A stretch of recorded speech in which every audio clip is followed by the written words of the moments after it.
ठीक, what do you mean, what is the difference between economics and economy? Anyone? किसी को भी idea है? देखो, economics is nothing but it is theoretical part, ये आपको थियोरी बताएगा चीजों के बारे में, बट इकोनॉमी एक प्रैक्टिकल चीज है जो थियोरी से डिराइव होता है। किससे डिराइव होता है? थियोरी से डिराइव होता है। फॉर एग्जाम्पल, आप सबने जो स्कूल्स और कॉलेजेस में पढ़ा है वो आपने पढ़ा है इकोनॉमिक्स, जिसमें आपने वेरियस लॉस पढ़े होंगे डिमिनिशिंग मार्जिनल यूटिलिटी, ये सारे लॉस जो हम पढ़ते हैं वो इकोनॉमिक्स में आते हैं, जहां पे एक सोच क्या है, लोगों की सोच कैसे फंक्शन करती है एक सोसाइटी में, वो हम इकोनॉमिक्स में पढ़ते हैं, थियोरीज डिराइव करते हैं स्कॉलर्स। बट जब उस थियोरीज को प्रैक्टिस में लाया जाएगा तो उसको हम इकोनॉमी बुलाएंगे। क्या बुलाएंगे? इकोनॉमी। बेसिक डिफरेंस क्या है? देखो, एक इंडस्ट्री है, उस इंडस्ट्री में 5 प्रोडक्ट्स बन रहे, कितने? 5 प्रोडक्ट्स बन रहे, बट है कितने टोटल? 10। कंज्यूम करने के लिए कितने हैं? 10 लोग हैं। 5 प्रोडक्ट्स बन रहे, कंज्यूम करने के लिए 10 लोग हैं, है ना? अब मुझे एक बात बताओ, क्या वो 5 प्रोडक्ट इन 10 लोगों को सफाइस कर पाएंगे? नहीं। क्या सप्लाई मैच कर रहा है डिमांड को? कर रहा है? नहीं कर रहा है। तो इकोनॉमिक्स में हमें यह पढ़ाया जाता है कि what is supply and demand, उसके रिलेशन के बारे में पढ़ाया जाता है। जब उसी सप्लाई और डिमांड के रिलेशन को आप रियलिटी में अप्लाई करोगे तो उसको हम क्या बुलाएंगे? इकोनॉमी बुलाएंगे। ठीक है, अब ये सप्लाई कम है और डिमांड ज्यादा है। एक अपने ब्रिटिश स्कॉलर थे जिनका नाम था लियोनल रॉबिन्स। लियोनल रॉबिन्स का कहना था कि economy is nothing but, economy क्या है आपकी? It is a science of scarcity. क्या है वो? एक साइंस है स्कार्सिटी का। मतलब क्या? स्कार्सिटी मतलब कमी, स्कार्सिटी मतलब कमी। जब आप उस कमी को, कमी कब होगी? जब डिमांड ज्यादा रहेगा, सप्लाई कम रहेगा। जब आप इस कमी को साइंस मतलब समझ जाओगे, अंडरस्टैंड करोगे प्रॉपरली, और उसको क्या कर पाओगे? मैनेज कर पाओगे। With limited supply, you can fulfill the unlimited wants और unlimited demands, उसी को हम बुलाते हैं इकोनॉमी। अंडरस्टूड? क्लियर है what is difference between economics and economy? Basic understood? यहां तक कुछ भी डाउट है? इकोनॉमी में 2 चीज हमेशा याद रखना है, ठीक है? सप्लाई इज यानी रिसोर्स इज ऑलवेज स्कार्स, या रिसोर्स हमेशा कम होंगे। यस और नो?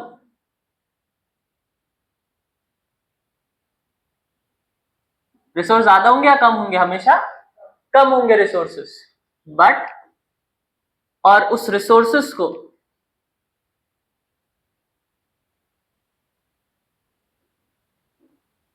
एफिशिएंटली क्या करना पड़ेगा?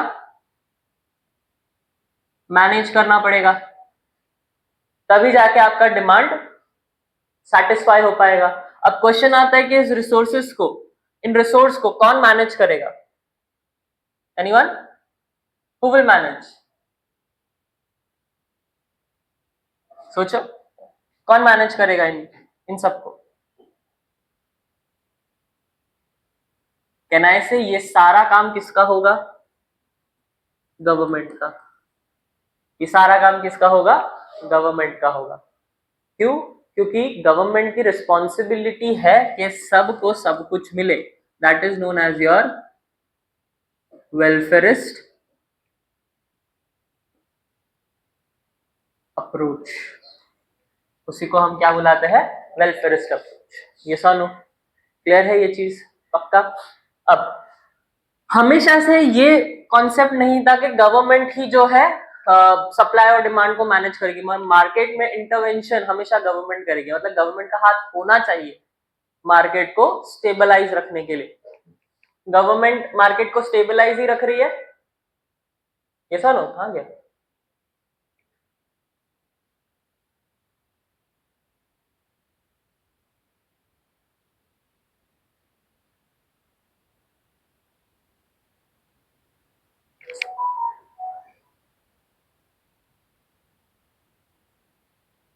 गवर्नमेंट मार्केट को स्टेबलाइज ही रख रही है इसके थ्रू, सप्लाई और डिमांड को मैनेज करके स्टेबलाइज ही कर रही है। बट हमेशा से ये थॉट प्रोसेस नहीं था कि गवर्नमेंट ही इंटरवीन करेगी तब जाके मार्केट स्टेबलाइज होगा। हमेशा से क्या थॉट था, हमेशा से एक बहुत ही फेमस इकोनॉमिस्ट आके गए जिनका नाम है एडम स्मिथ, आप सबने सुना है। तो एडम स्मिथ का ये कहना था कि there has to be a theory या there has to be a practice known as laissez faire. क्या बुलाया था, लेजस फेरे। लेजस फेरे का मतलब होता है लेट इट बी। क्या मतलब होता है, लेट इट बी, मतलब मार्केट को अपने हाल पे छोड़ दो। मार्केट को क्या कर दो, अपने हाल पे छोड़ दो, वो अपने आप राइज करेगा, अपने आप फॉल करेगा। आप उसमें हाथ डालने जाओगे तो मार्केट को आप आर्टिफिशियली मैनिपुलेट करोगे, और अगर आप आर्टिफिशियली मैनिपुलेट करोगे तो मार्केट अपने ओरिजिनल पेस से कभी ग्रो नहीं कर पाएगा। तो अगर आपको सही में चाहिए कि मार्केट अपने ओरिजिनल पोटेंशियल को अचीव करे तो आपको कौन सी पॉलिसी फॉलो करनी है, लेजस फेरे, that is let it be. तो अब क्वेश्चन आया कि अगर हम ऐसे ही छोड़ देंगे मार्केट को तो ये मैनेज कौन करेगा, सप्लाई और डिमांड के मिसमैनेजमेंट को। अब तक गवर्नमेंट कर रही थी बट अब कौन करेगा अगर हम ऐसे ही छोड़ देंगे तो उसने बोला कि वो मैनेज करेगा आपका इनविजिबल हैंड। कौन मैनेज करेगा, invisible hand. Now what is this invisible hand? This is nothing but the wants of the people. This is nothing but the wants of the people. लोगों के wants बढ़ेंगे यानी demand बढ़ेगा, उसी हिसाब से सप्लाई मैनेज होगी। तो गवर्नमेंट को आने की जरूरत नहीं है। लोग अगर चाहेंगे कि हमें आलू खरीदना है तो आलू का प्राइस बढ़ जाएगा, उस हिसाब से सप्लाई मैनेज होगी। लोगों को चाहिए कांदा नहीं खाना है तो कांदे की डिमांड कम हो जाएगी, उस हिसाब से उसका सप्लाई मैनेज होगा। तो मार्केट अपने हिसाब से चलेगा, मार्केट अपने हिसाब, गवर्नमेंट नहीं बोलेगी कि ये उगाओ वो खरीदो, गवर्नमेंट को नहीं बोलना चाहिए, मार्केट को अपने हाल पे छोड़ देना चाहिए। तो क्या आपको ये सब क्लियर है एडम स्मिथ का कॉन्सेप्ट, ये सुनो, यहां तक कुछ डाउट है? अब मुझे एक बात बताओ, क्या एडम स्मिथ की जो बात थी कि लेजस फेरे को फॉलो करो, was this accurate, was this good, was this good advice for the countries?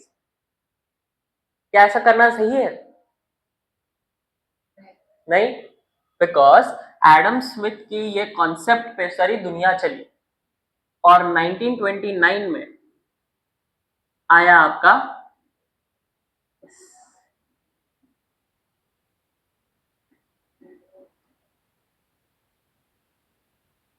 1929 में क्या आया आपका, ग्रेट डिप्रेशन।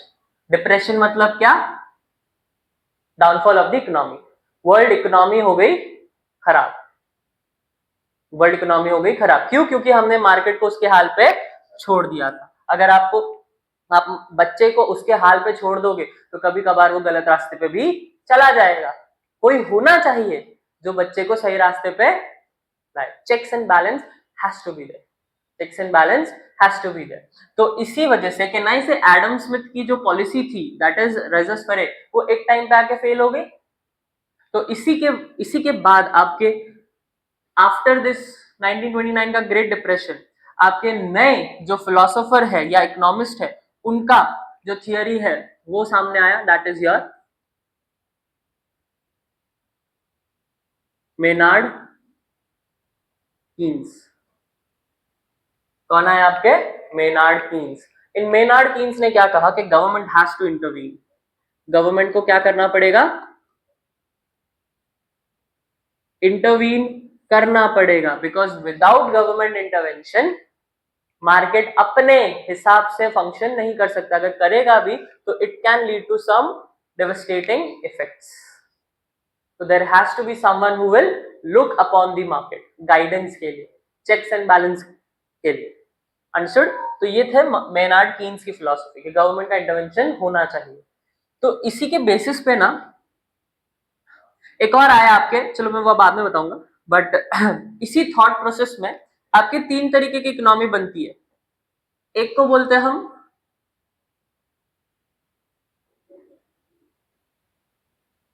कैपिटलिस्ट, दूसरे को बोलते हैं हम सोशलिस्ट, और तीसरे को बोलते हैं हम, वेरी गुड, मिक्स्ड। तो तीन आपके, there are three types of economy. कितने टाइप के इकोनॉमी होते हैं यहाँ पे? Three types of economy, capitalist, socialist and mixed. India is an example of mixed economy, very good. अगर हम कैपिटलिस्ट इकोनॉमी की बात करें तो कैपिटलिस्ट इकोनॉमी में क्या होता है? कैन आई से यहाँ पे profit is the main motive, yes, business oriented होते हैं, यहाँ पे प्राइवेट सेक्टर डोमिनेट करता है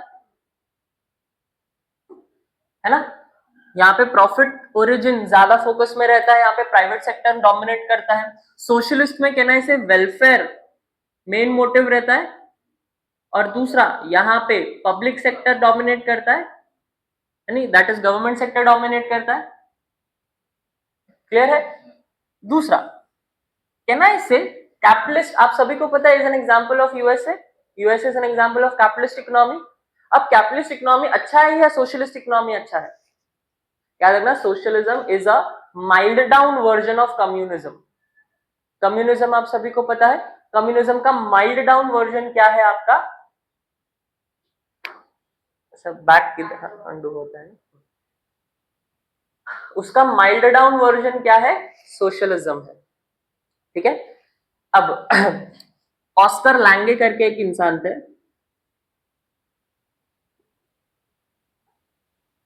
ये ऑस्कर लैंगे ने मार्केट सोशलिज्म को प्रमोट किया था।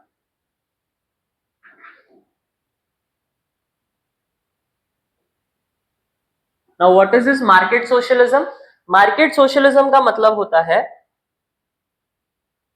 जैसे आपके, give me N example of communist countries जो पहले थे। आज के टाइम पे कोई कंट्री नहीं बोलते वी आर कम्युनिस्ट, ठीक है। कुछ ही कंट्रीज है, जैसे नॉर्थ कोरिया हो गया, क्यूबा हो गया, ये खुद को बोलते हैं कम्युनिस्ट, बट ज्यादा बड़े कंट्रीज नहीं मिलेंगे जो अपने आप को कम्युनिस्ट बोलते हैं। Can you give me N example of ancient communist countries? China, and उससे पहले उसका नाम था यूएसएसआर। क्या नाम था? USSR. And second can I से चाइना। ये दोनों ही आज के टाइम पे आपके सोशलिस्ट है। क्या है? आपके सोशलिस्ट है ना। यूएसएसआर पहले कम्युनिस्ट था, तो ऑस्कर लैंगे की थियरी थी कि आपको अपने मार्केट को ओपन अप करना पड़ेगा, because you have close down your market. आप वर्ल्ड मार्केट से कट ऑफ होकर अपने आप को ग्रो नहीं कर सकते। दिस वर्ल्ड इज इंटरडिपेंडेंट, हम सब इंटरडिपेंडेंट है, कोई भी यहाँ पे इंडिपेंडेंट है क्या? नहीं। जैसे इंसान इंडिपेंडेंट नहीं है, वैसे कंट्रीज भी कभी भी इंडिपेंडेंट नहीं हो सकती। Each and every person in this world is dependent on each another. तो आप कंट्री एज अ कंट्री भी कभी अपने आप डेवलप नहीं कर सकते। You have to be dependent on another countries, क्योंकि ऐसे बहुत सारे रिसोर्सेज है, मिनरल्स है जो आपके कंट्री में मिलते हैं और बाकियों को जरूरत है। और दूसरे ही चीज, बहुत सारे कंट्रीज में ऐसे मिनरल्स और रिसोर्सेज है जो उनके पास है और आपके पास नहीं है। तो we are coexisting, we are codependent on each other. Yes और नो? तो ये ऑस्कर लैंगे का कहना था कि you have to open up your market, आपको अपना मार्केट ओपन करना पड़ेगा, that is nothing but your market socialism. तो व्हाट यूएसएसआर ने इसको माना, और यूएसएसआर ने 1990s में 1991 में अपनी दो पॉलिसीज लाई। एक का नाम था प्रेस ट्रोइका एंड दूसरे का नाम था glasnost. Perestroika and glasnost. Perestroika मतलब रीस्ट्रक्चरिंग, एंड ग्लासनोस्ट मतलब ओपननेस। ठीक है, पहले अपने मार्केट को ओपन करेंगे और फिर इसको रीस्ट्रक्चर करेंगे, बट ये फेल हो जाता है। ये क्या हो जाता है आपका, ये जो दो पॉलिसीज है जो लाई गई थी यूएसएसआर के द्वारा, वो फेल हो जाती है। इसलिए 1991 में आपका यूएसएसआर जो है वो डिसइंटीग्रेट हो जाता है। क्या हो जाता है? 1991 में यूएसएसआर डिसइंटीग्रेट हो जाता है। वो पॉलिटिकल रीजन था, it was not purely economic but it was political reasons. तो 1991 में यूएसएसआर डिसइंटीग्रेट होकर क्या बन जाता है? आज का रशिया। ठीक है, सेम चीज चाइना ने भी की। चाइना ने अपनी पॉलिसीज लाई, उस पॉलिसीज में, ठीक है, वो सक्सेसफुल रहा। चाइना क्या रहा? सक्सेसफुल रहा। तो चाइना डिसइंटीग्रेट नहीं हुआ। वो आराम से ट्रांजिशन कर पाया फ्रॉम कम्युनिज्म टू सोशलिज्म, वो आराम से ट्रांसफॉर्म कर लिया because of Deng Xiaoping, sorry, because of Deng Xiaoping. ये उनके फेमस रूलर थे जिनकी वजह से वो आराम से ट्रांजिशन कर पाए फ्रॉम कम्युनिस्ट टू सोशलिस्ट। अब वापस इस पे आ जाते हैं। Now my question again is that कि which is good, is communism और socialism, which is better? Capitalist और socialism, which is better?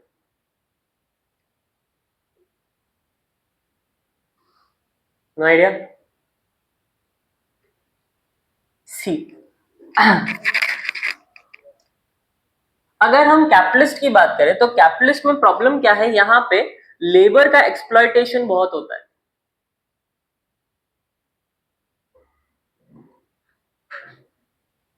Labour का क्या होता है, बहुत होता है, एक्सप्लॉयटेशन बहुत होता है। अगर आपको याद होगा हमने लास्ट लेक्चर में ह्यूमन ज्योग्राफी में एक चीज की थी, मार्क्सियन थियोरी। उस मार्क्सियन थियोरी में हमने क्या देखा था कि कैपिटलिस्ट या इंडस्ट्रियल ओनर्स अपना प्रॉफिट बढ़ाने के लिए क्या करते हैं, लेबर्स को एक्सप्लॉइट करते हैं। तो सेम चीज कहना है कैपिटलिस्ट इकोनॉमी में होगा, they will exploit the labours ताकि उनको ज्यादा से ज्यादा क्या हो सके, प्रॉफिट हो सके। मतलब लेबर्स को उनका हिस्सा मिल रहा है क्या? नहीं मिल रहा है क्या? नहीं। So this is the problem with capitalist economy. दूसरा, सोशलिस्ट में क्या प्रॉब्लम है? सोशलिस्ट में there is no incentives, there is no incentives for hard work. Hard work करने के लिए कोई इंसेंटिव नहीं है। क्यों नहीं है? क्योंकि इंडस्ट्री, कैपिटलिज्म में क्या होता है, इंडस्ट्री जो भी प्रोडक्ट बनाएगा, हाँ यस, मैंने लास्ट टाइम आपको एक्सप्लेन किया था, ठीक है, लेबरर्स, वो लेबरर्स से काम करवाएगा और खुद बेचेगा। सारा प्रॉफिट कौन लेके जाएगा? ओनर लेके जाएगा, और ओनर ही बांटेगा भी पैसा, wages, salaries. But what happens in socialist, जो भी बनाना है वो कौन बोलेगा? गवर्नमेंट बोलेगी। बनाएंगे लेबरर्स, मैनेज करेगा इंडस्ट्रियल ओनर, और बनाने के बाद वो सब बेचेगा कौन? गवर्नमेंट। प्रॉफिट कौन लेगा? गवर्नमेंट। गवर्नमेंट ही सबको बांटेगा including the labourers and the owner. तो वो जब बांटेगा तो वो प्रॉफिट ध्यान में रख के नहीं बांटेगा कि हमें लेबरर्स को कम देना है और उसको ज्यादा देना है। वो सबको इक्वल देगा। व्हाई? Because welfarist approach. अब मुझे एक बात बताओ, अगर इस ओनर को पता है कि मुझे उतना ही मिलने वाला है, मैं अगर ज्यादा भी मेहनत डालूं तो मुझे ज्यादा पैसे नहीं मिलने वाले हैं, तो वो क्यों मेहनत करेगा? उसको पता है जब गवर्नमेंट ही सब कुछ लेके जाएगी, गवर्नमेंट ही सबको बांटेगी, गवर्नमेंट ही सबको इक्वल बांटेगी, मेरी मेहनत की कमाई सबको जाएगी, मेरे इनोवेशन का पैसा सबको जाएगा, तो why will I do extra? तो इंसेंटिव रहेगा क्या उसमें? नहीं। तो ग्रोथ का कोई इंसेंटिव नहीं रहता। देखो, लालच हमेशा बुरी चीज नहीं होती, कभी कभार लालच अच्छी चीज भी हो जाती है, बट ज्यादा नहीं। This is an example of Cuba. Cuba में यही होता है। आप कभी टाइम मिलेगा तो इस क्यूबा के बारे में पढ़ना, ठीक है। Cuba is a country which is your socialist. तो वहां पे भी नो इंसेंटिव, तो कोई काम ही नहीं कर रहा है, ऐसे ही पड़े सब। क्लियर है? कैपिटलिस्ट एंड सोशलिस्ट ना, इन दोनों के ही मिक्सचर से क्या बना है आपका? मिक्स्ड इकोनॉमी बना है। मिक्स्ड इकोनॉमी में क्या होता है कि आपका यहाँ पे प्रॉफिट भी देखा जाएगा प्राइवेट के द्वारा एंड गवर्नमेंट के द्वारा वेलफेयर भी देखा जाएगा। मतलब यहाँ पे प्राइवेट भी रहेंगे प्लस पब्लिक भी रहेगा। प्राइवेट इंडस्ट्रीज भी काम करेंगे और पब्लिक इंडस्ट्रीज भी काम करेंगे, but there are certain industries, जैसे डिफेंस हो गया, न्यूक्लियर हो गया, इन सब में आपके प्राइवेट नहीं आ सकते। यहाँ पे सिर्फ क्या रहेगी? गवर्नमेंट रहेगी। Why? Because they are very crucial for the country. तो उस टाइम पे आप प्राइवेट को उधर एंटर नहीं करो। बट बाकी सारे सेक्टर्स में प्राइवेट भी आएंगे और पब्लिक भी आएंगे, दोनों मिलके आएंगे। इससे अच्छा क्या है, कहना है इसे, कंज्यूमर्स को ऑप्शन रहेगा। जिसके पास पैसा है प्राइवेट के पास जाओ, जिसके पास पैसा नहीं है गवर्नमेंट के पास जाओ। तो we have ample amount of choices to make. Consumer हमेशा खुश रहेंगे इस चीज, है ना, क्योंकि कंपटीशन ज्यादा रहेगा, प्राइवेट के साथ भी रहेगा, पब्लिक के साथ भी रहेगा, है ना। तो this is what is your mixed economy. Clear है आपको? Example India. सो ये तीन टाइप के इकोनॉमीज आपके इस हिसाब से बनते हैं। क्या यहाँ तक किसी को कुछ भी डाउट है? पक्का? Sure? Can I move forward then? Great.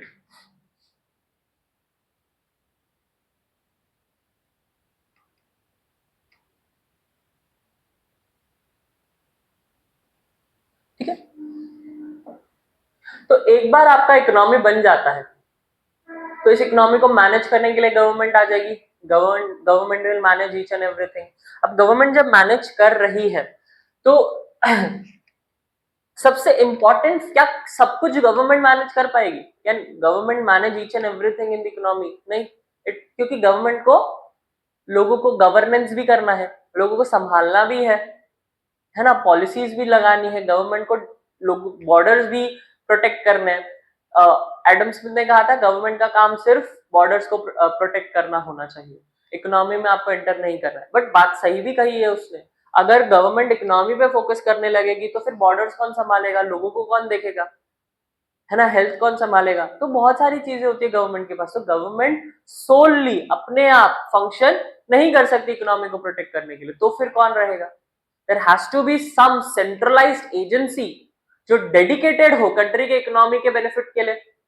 वो कौन है, किसी को पता है? What is the centralised agency in India?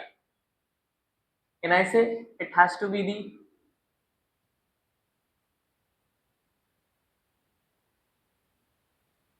Central bank of the country, है ना? What is the central bank of India? Reserve Bank of India. Reserve Bank of India, Reserve Bank of India का क्या काम है? Reserve Bank of India का काम क्या है? कंट्री की इकोनॉमी को संभाल के रखना, कंट्री की इकोनॉमी खराब ना हो जाए। That is a central agency, उसका मेन फोकस ही है। कब बना था आरबीआई? Any idea? 1935। कब बना था आरबीआई? 1935, मतलब इंडिपेंडेंस के पहले ही बन चुका था। 1949 में उसको फिर सेंट्रलाइज कर दिया। क्या कर दिया? 1949 में सेंट्रलाइज उसको कर दिया गया। क्या चीज यहाँ तक क्लियर है? पक्का? अच्छा, आप लोग पहले ऊपर का लिख लोगे क्या सारा, तब हम आरबीआई पे फोकस करेंगे।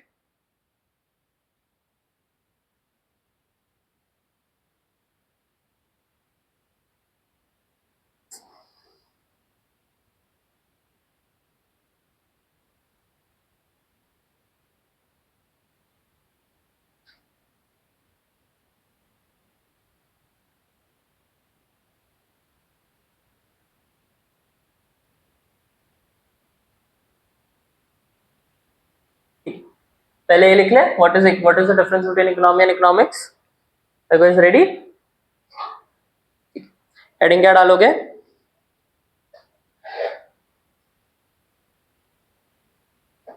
हेडिंग क्या डालोगे?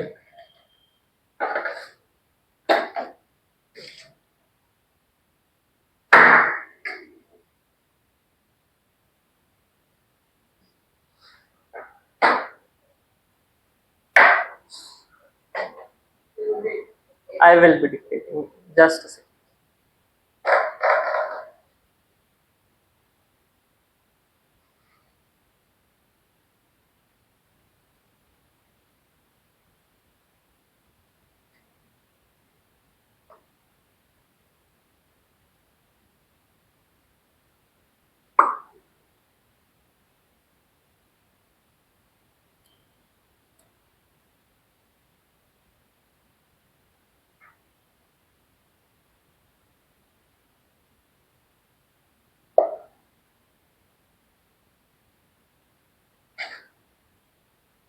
चलो देखो, हेडिंग डालो economy. As per Lionel Robbins, as per Lionel Robbins, as per Lionel Robbins and British economist,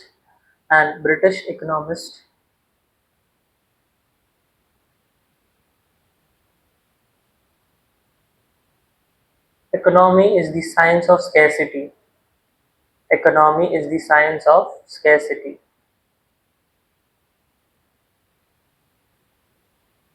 Economy is the science of scarcity.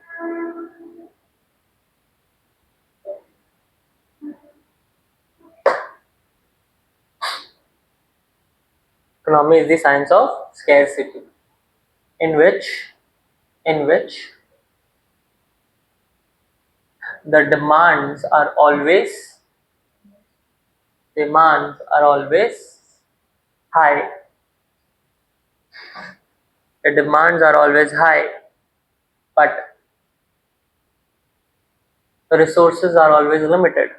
But resources are always limited. Are always limited. ठीक है? The management of limited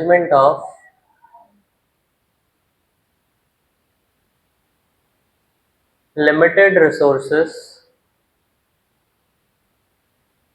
the management of limited resources and unlimited wants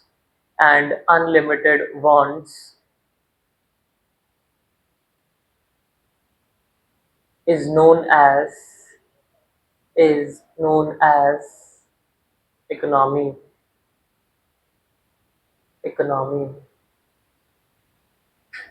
Done? देखो definition of economy, देखो इस ये आपका proper introduction बन जाएगा अगर एग्जाम में आया कि कुछ भी इकोनॉमी से रिलेटेड, तो first you have to define economy, you can write Lionel Robbins ने ये चीज कही थी and then you can end with the definition of economy, तो आपका एक प्रॉपर डेफिनेशन तैयार हो गया। देखो an economy is a system in which an economy is a system in which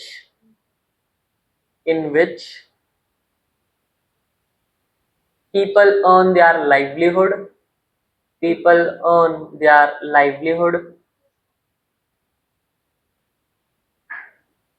by the production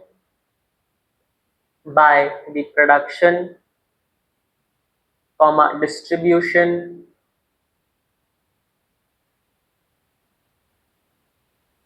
and consumption of goods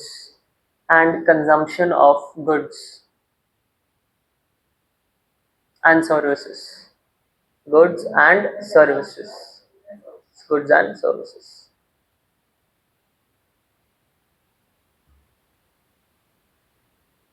Done?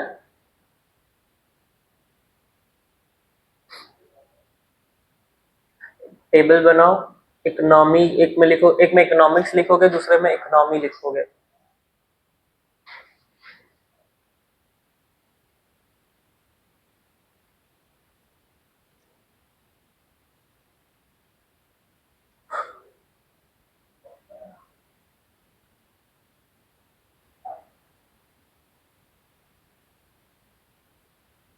बोलू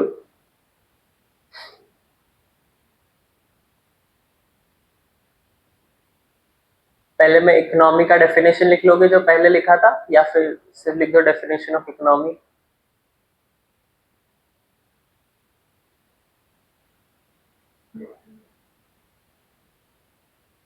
second economics में लिखो डेफिनेशन उसका।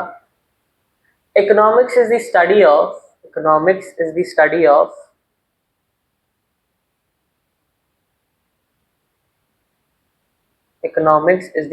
Of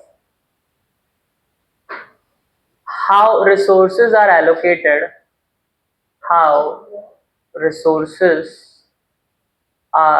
allocated to produce goods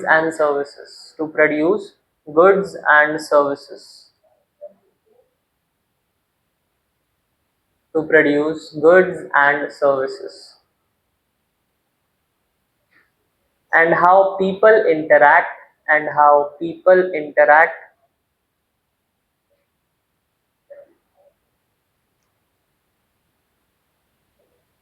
within an economic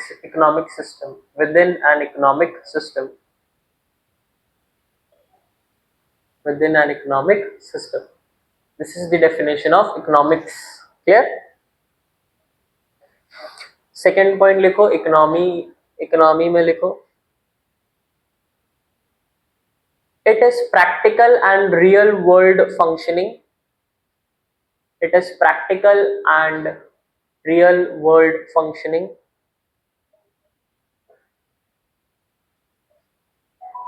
Economics में लिखो, it is theoretical and analytical. It is theoretical and analytical.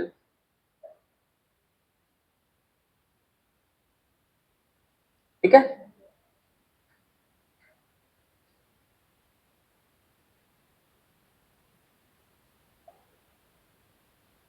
Full stop हो गया. Next point लिखो, economy is divided into two parts. Economy is divided into two parts. One microeconomy and second macroeconomy. One microeconomy and second macroeconomy.